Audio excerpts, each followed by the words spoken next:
Well, first of all, I'm not an economist, right? But what I did was, because it is big news. So for the past 2 weeks, I have been watching seminars and discussions on the Pakistan economy.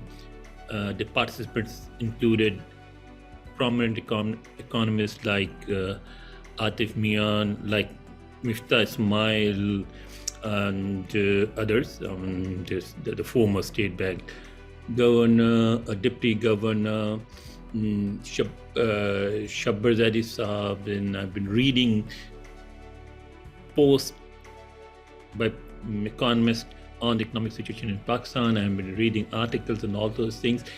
And there's one thing that they all agree on is that it was not something unexpected.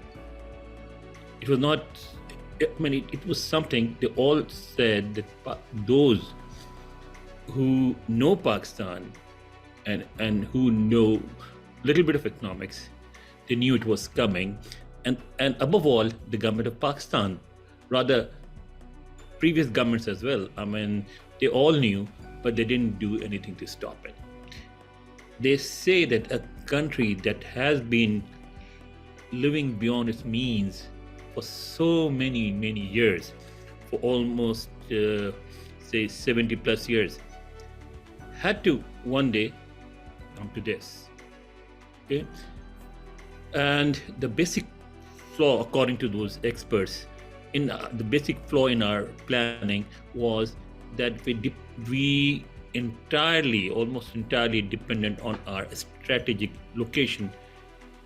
We thought that because we have borders with such sensitive countries like Afghanistan, Iran, China, and India, we are so close to Central Asia, we are a door to the Middle East, and therefore countries like America and some European countries, as well as our friends in the Middle East, will continue providing economic support to us, so we do not have to generate our own money. Okay, and then this change happened. First, of course, we were lucky that the Cold War was there, that ended. Then the Soviets invaded Afghanistan, that continued for 10 years, that ended too. Then the war on terror started, that continues for almost 20 years, that ended too. And now that everything is over, there is war in Ukraine in which we do not have any direct role, and that has affected the world economy. And then, of course, the COVID-19 pandemic has affected the world economy. And therefore, even countries like America do not, let's put it in simpler words, that they have changed their policies. I was going to say that they do not have money to dole out like that, but they do. They are giving it to Ukraine now, but they have changed their policies, and they are not interested in putting as much money as they did in the past in our region. Okay, so now we have to fend for ourselves.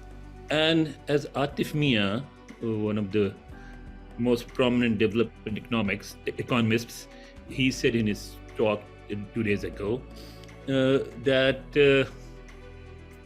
it's not a rocket science, that it is not that it is very much doable. He said that what we need to do first, we need to sort of make some difficult decisions, and he used two words, two C's. He says what Pakistan needs is competence and courage. Competence, he said, because we need to stop appointing people on the base of their connections, on the base of their relations to people in power, and we should go for competent people who know what they are doing and who can make a difference. The second thing he said, that we need courage to change our economy to change the focus of our economic activities from what it is now to something different. What he said was that, say, there are two things that we now depend on. One is remittances, and he said that we always knew that it is not a dependable source, that sooner or later it will start drying up, and it will. And the second thing he said is the real estate and construction market. So the real estate and construction these two things do not bring foreign exchange, and what Pakistan needs is foreign exchange, and therefore we need to have an export oriented economy. And he said that there are like 220 million Pakistanis. If they sold one burger a year, that brings to $2 billion, you see. So if you change the focus, then everybody will be working on making things that can be sold in the international market. So if you change that focus, then you start bringing in money. And he said that we understand that governments who come into power for 5 years, they want results within 5 years, and sort of major economic reforms take much longer than 5 years, according to them. And then Mifta Ismail, the former finance minister, also participated in discussion, and he said the same thing. He said it takes at least 20 years to produce the results, but according to Mifta Ismail, that we should actually keep Pakistan first, and instead of going for political games and winning elections, we should take steps that may be unpopular but will ultimately be good for the country. And Atif Mia agreed with him, but he said that if you take these measures, they can start producing results within the 5-year political cycle of a government, and the government can then use the results of those reforms for winning elections. But first we need to change the focus. And there's another thing that they said, which is the lack of planning. They said, okay, CPEC happened, we built, this was Mr. Ismail, we said we built a lot of world-class highways, roads everywhere, but we didn't have the resources to build industries and markets along those highways. So those highways are there, but they're not producing the results that they do in other places where they have the resources to set up industries along the highways. So they said, similarly, they said when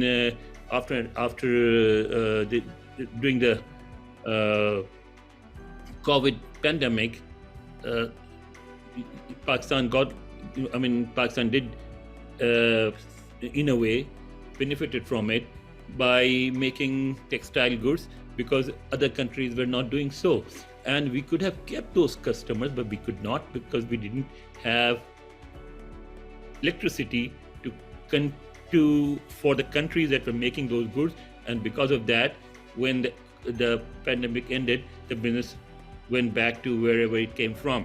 Similarly, they said that we have to somehow think of ways to producing energy that is affordable, and we need to also stop subsidizing everything. So it was quite a complicated situation. What they said was, yes, you need to stop giving subsidies, you need to actually go for cheaper ways of producing energy, you need to have an export oriented policy, you need to stop your reliance on the real estate and construction industry.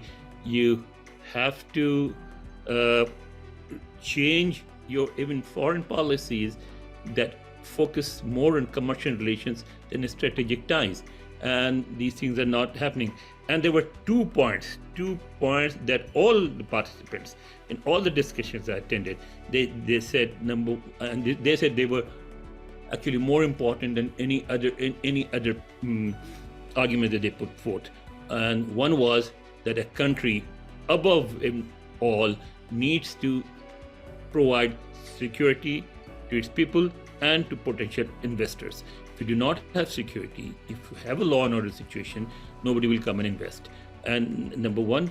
And number two, they said that you have to have tolerance.